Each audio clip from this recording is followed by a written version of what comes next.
ওকে, আমরা যাচ্ছি ঘুরতে। কই যাই রুবেল ভাই?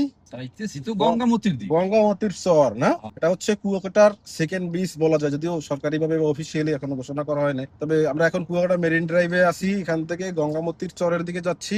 খুবই সুন্দর একটা জায়গা, যদিও লাস্ট 3 দিন যাবত একটানা বৃষ্টি ছিল।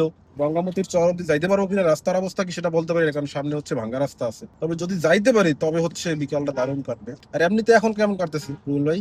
ভাল লাগতেছে ভাই, কারণ আমি তো মানে মোটামুটি কিছুটা বুঝি, এই হ্যাঁ। জন্য আমি চিন্তা করতেছি যে আপনার চাচার আমালি ওই যখন আপনার সব ক্লাস বন্ধ হ্যাঁ। করিয়া যায় এসি ছাড়ছেন, হ্যাঁ, হ্যাঁ। বেড়ারা তো কিছু ওগুলো টের পায় না।